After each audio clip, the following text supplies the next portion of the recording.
Welcome to Transmissions Alt Mode, where we look at the latest comics and other media featuring the Transformers. In this episode, we are reviewing the final issue of the Destro miniseries, Destro number 5. Today is Friday, November 8th, 2024, and this is episode 415, Transmissions Alt Mode.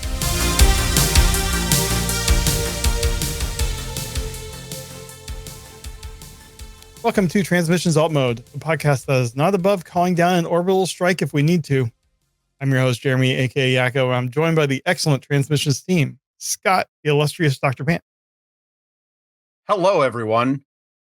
Let's talk Transformers. Awesome. And as we were in the toy show this week, we are joined by Jonesy from the Cantina Cast. So, hello there. Welcome back. Thanks for having me again. This is something I do a lot of, is talk comics. So this is right up my alley. Nice. And, we're going to be going back to the world of G.I. Joe, which Daryl conveniently is missing. So we'll have to catch him up. Need a retrospective with Daryl. You can come back like you guys did with the Transformers, 1 year retrospective. You need to come back and do all of the G.I. Joes all in one episode, just so Daryl can comment on all of it. What did Daryl do to deserve that kind of punishment? I don't know, but it just sounds like terrible fun. Oh, yeah. No. I'm 100% behind it. Okay. Daryl knows what he did. Daryl's like, who the is this guy anyway? About the show.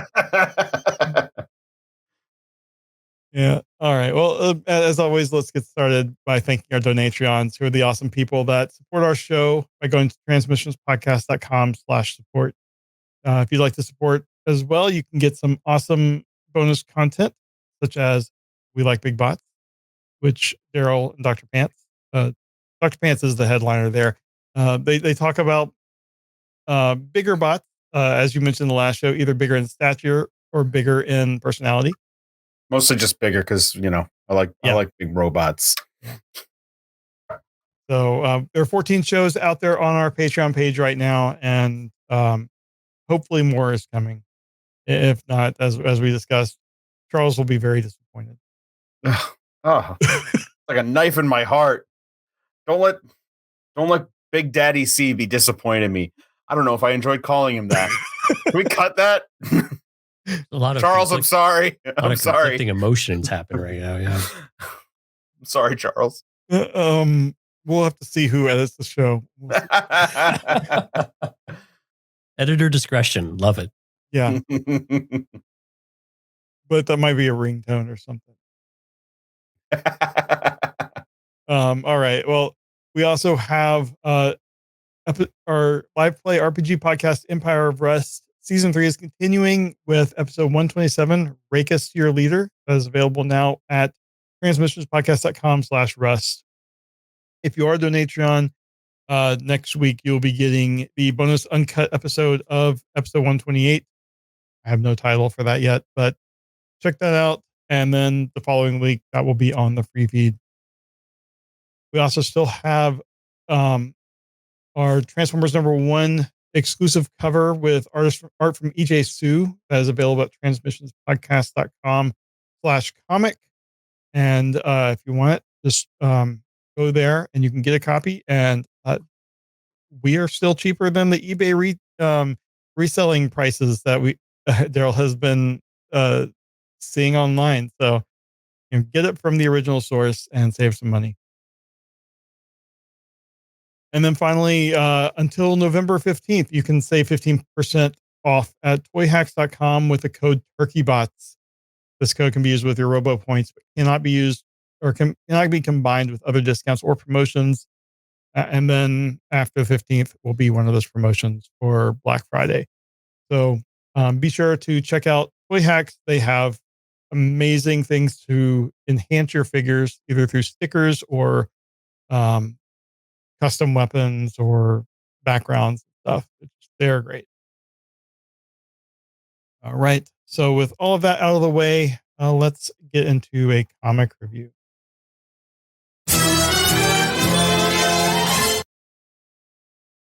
And we are reviewing Destro number 5. This is the end of the Destro miniseries. This was written by Dan Waters, art by Andre Bresson, colors by Adriano Lucas, letters by Russ Wooten. Editor is Ben Abernathy. This starts with the now co-CEOs of Mars Industries, Zaymot and Tomax, giving Cobra Commander a tour of their new facility. They've been getting familiar with all their new technologies and are ready for, and all of them are ready for Cobra's use, except for the failed battle android troopers. They don't know what to do with those, so they're just moving them to the basement. All they're asking from Cobra Commander is for him to continue supplying Mars with the Energon power source, and that they promise that they will find much more creative uses for it than robots. As they continue to give Cobra Commander the tour, they say it's a shame that they'll never know what happened to poor Destro as they walk into a new room that turns out to be Destro's throne room, with Destro sitting on the throne. At the same time, Destro reveals himself. The Crimson Guard in the lobby are being attacked by Scrap Iron with a missile launcher. Outside, Chameleon is disabling the Crimson Guard's tank with her EMP powers. Destro asks Cobra Commander if he's now allied with the twins, but the commander says that he's just leaving his options open. They're offering financing for the soldiers that Cobra needs, and the bats won't follow instructions, so they won't work. The twins also remind Destro that they did promise to kill him, so now they're going to do it with their bare hand. They get in some good hits, but when Destro jabs one of them, they both feel the pain. Destro is somehow disgusted at that. The twins say that he's standing alone against all of their forces, but Destro says that he's not alone. He has 3 soldiers. In the lobby, the Crimson Guard soldiers are running towards their weapons, but Mercer got there first and holds them off. The building shakes as Destro gloats. He's got his 3 soldiers and he knows how to use them. They've got an army, but they've grown complacent. Mercer invites Chameleon to join him in the fight whenever she feels like it, so she takes out a Crimson Guard soldier with her sniper rifle. The two have forced the soldiers into thinking that the basement is the only way out, so the Crimson Guard soldiers rush downstairs where they make their way through the deactivated Bat soldiers. The twins have seemingly gotten the upper hand on Destro, but as they laugh at him for his focus on the Bat program, he hits a button that activates the Bat. The basement turns out to be a massacre, but a few Crimson Guard soldiers did make it outside, but Chameleon calls to overkill, and the remotely controlled drones take them out easily. The drones then fire on the floor that Destro and the twins are on, giving Destro the chance to beat the two, but then he says that he forgives them. He has Chameleon tell Overkill to turn off the attack, and then tells the twins that he doesn't begrudge them for wanting what he has, but there are new things coming into the world that no one anticipated. They need an alliance to unite under Cobra and to keep the world at war. Later on, Astoria is having a meal with Destro. She wants to know when she'll meet this Cobra commander. He speculates that maybe she already has. She doesn't know who the anonymous benefactor was that helped with the Overkill project. However, he doesn't trust Overkill or the commander, and he launches a nuclear missile into space to destroy the deadly satellite. Initially shocked, Astoria then realizes that might be for the best. In an epilogue, Darklon enters the Destro family crypt. He apologizes to Destro about selling Mars to the twins, but everything worked out in the end, and he can still count on Darklonia's support. They are still family after all. Destro questions that. He says that Darklon doesn't hear the ancestors like he does, and when was the last time he wore the family mask to honor them? Mercer and Scrap Iron then appear behind Darklon and grab him. Destro says that he will now wear his mask in contrition as their ancestors did, as he takes a red-hot mask out of the nearby fire, and then all we hear are screams. Meanwhile, a Cobra soldier is monitoring Destro and is launched to destroy Overkill, but then he discovers something else. Something mechanical is entering orbit near the Pacific Ocean. It's metallic, but also organic. Cobra Commander looks on, wondering what other gifts Cybertron has sent him this time. So that is the end of Destro number 5, and looks like everything is leading into the upcoming G.I. Joe number 1. But there was Energon, there was mention of Cybertron, so it's related. I out of all of the G.I. Joe miniseries leading up, I enjoyed this one the least. I still think this last issue was good. It was action packed. I liked the intelligence that Destro shows. But overall, I think the pacing was weird. And early on, you got like the Destro history and stuff, and then all of a sudden, it just things come together really quickly in this last issue. So I don't know. I still enjoyed it, but I enjoyed Duke and Scarlet much better, and Cobra Commander. Yeah, the other Joe miniseries I think were better put together, and they kind of wrap you in a little bit better than what they did with Destro. Destro, the more interesting parts of these stories tended to be like the family lineage, like the history of Destro. He's such a mysterious character in many ways. Like to get some of that curtain peel back, you don't always want all of it, but to wrap up that way was a really kind of a strong way to finish it. Like you said, this issue was pretty good. If it was kind of all action oriented, pretty light on dialogue for the most part. And then it wrapped up a couple of different angles tied potentially directly back into Transformers number 12. So it kind of linked back to Transformers in one way. I think, again, I came through this more of interested in the Energon universe and how they all fit together, but more from a Transformers interest, not a G.I. Joe interest. I'm okay with the G.I. Joe franchise, but I was more vested in the Transformer side. So, to not only have like kind of name drops, it was nothing near as strong as like the Cobra Commander or even the Duke side, right? So those were a little disappointing, but the issue was easy to follow. The art was solid. It was pretty good, just kind of typical comics, and there was nothing egregiously wrong with the series. It was just kind of, oh hum. I hate saying that about people's work, but it just didn't really grab you and nothing really to keep you engaged. And actually, I'd forgotten issue 5 came out until you and I talked about maybe coming on the show to talk. And I was like, oh, problems. I got to go and I got to go tidy up the rest of the series. But I like that Destro is consistent with the characterizations we expect from Destro, though, right? I think that some that stuff all makes sense. It all works. There's nothing wrong with it, but Cobra Commander's kind of flippant about it, and Zomat and Tomax didn't really work all that well. The corporate angle of all of this stuff, I get it. That's kind of what's important in some ways, but not interesting as much to most people when you're reading those. Yeah, it's getting us to where we expect Cobra to be against G.I. Joe. Right. But I don't know. I mean, I didn't enjoy the art. Oh, I mean, it was okay. I could tell what was going on, but there was something about it that just was off to me. Like, I feel like the Scarlet issue we reviewed last week, the art grabbed me a little bit better than this. The style fit Scarlet really well. And you guys said this on the retrospective look for the Transformers line. The art is so unique and it fits the storyline and fits the characters and the Transformer lines. And with Destro and a couple of these other ones, you couldn't always say the same thing. They didn't always seem to really jive art, story, and context very well. And I think Destro suffers a little bit from not really having a unique take on that to where they all fit together nicely. Yeah. But Dr. Pants, what are your thoughts on the book? Because you hadn't read any of them, so you got all 5 issues all in one shot. Well, I had read one of them because I reviewed one with you guys with no previous knowledge, and I realized that was issue 3, okay. Where he's being the assassination attempt from Chameleon hits. Right. But I read through the whole 5 series, and by read I mean I skimmed it pretty quick, and I got the story. I got the story pretty quick, and then I went through this whole issue and was reading it in more detail. I will say that the art is fine. The style does not hit me as hard as say the Transformers issues do, where I find the art in that to be it stands out a lot more and really, really hits harder. But I will say this compared to Scarlet, when we reviewed an issue of Scarlet, I was pretty hard on that for being inconsistent, because there were some times in that art style where when they drew faces, it was like the eyes were just dots and the mouth was a line.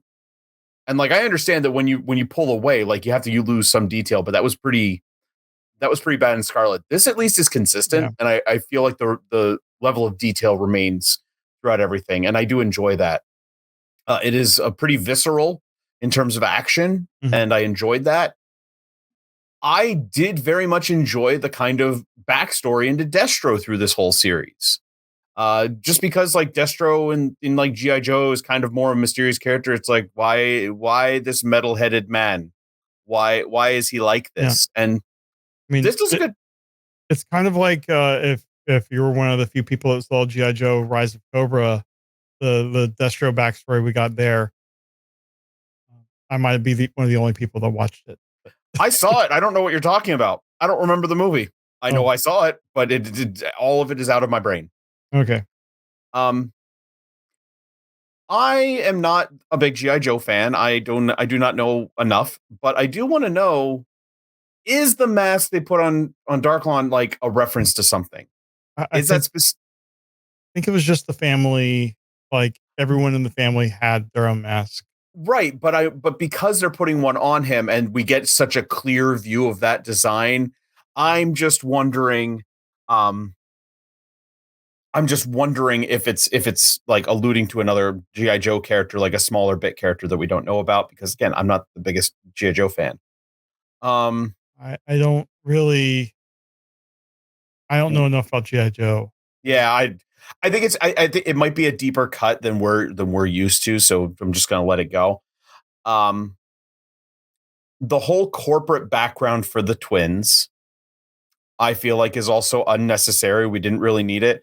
It is, to quote The Simpsons, it is the answer to a question no one asked. Yeah. It's like we didn't need, and I actually feel like a lot of this is kind of that way, this G.I. Joe background. Like some of it's welcome and I kind of like it. Like I said, I like kind of the Destro backstory. But I feel like the vast majority of all of these G.I. Joe miniseries have been like answering a backstory that did we really need? Because Duke, we could have just gotten, oh, my friend was killed by Starscream and now I'm angry as hell. And like lived with that and continued on with G.I. Joe. And Cobra Commander, I don't know if we needed all that. That one was good. I did enjoy Cobra Commander quite a bit. It's always a question of whether you need 5 issues or if I could have done it in 2 or 3. Right. Exactly. That's the other thing too, is I'm wondering, like, did we need all the issues for these? Right. Also, who is it for? Like, with Daryl, I bring him up a lot because he's the biggest anti G.I. Joe on our show, but he not having like the experience of the G.I. Joe animated movie and stuff. He was like, what the hell is this Cobra Law stuff? I actually didn't know either because I had never seen the G.I. Joe cartoon movie ever. So I didn't know either, but I was kind of fascinated with it because it was interesting. At least it was something new to me, and I'm like, "Ooh, what is this?" But I'm not going to be too hard on this because it's not for me. I'm not picking this up. The only reason I am reading this is to review it, and it's fine. If you're a G.I. Joe fan, maybe it's good. A friend of mine, Carl, he is much bigger into G.I. Joe and has almost an antagonistic view of Daryl because Daryl hates G.I. Joe on this show so much, even though they've never met. But we should get them both on the show. We really should. I think that there's your retrospective before G.I. Joe, or after this is all done, like get them both on the show and see what they say, because Carl's a big comic book guy, so it would be fascinating.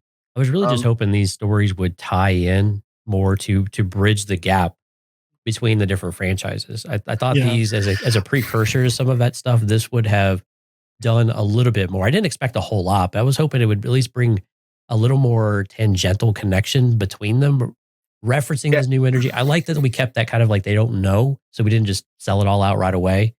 But it still felt like there could have been a little bit more than what they did. I think it may have been more interesting to franchise it, or players on each side of the franchise if they kind of did a little bit more of that.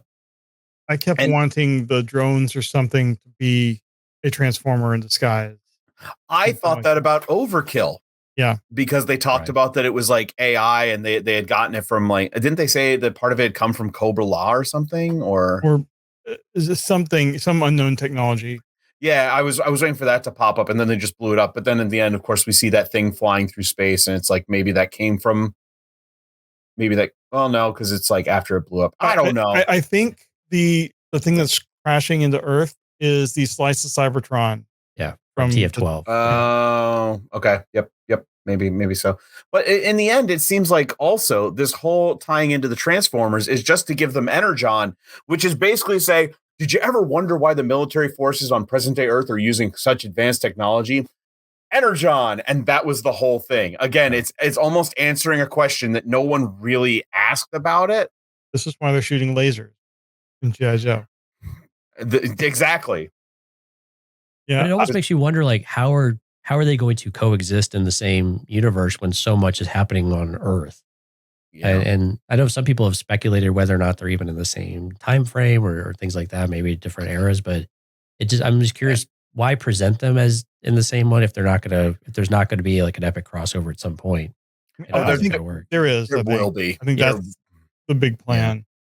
Yeah, there has to be an epic crossover at some point because I mean, go ahead. I was gonna say, like, we've already started that with Megatron being in Cobra Law, and like who knows how that's gonna play out.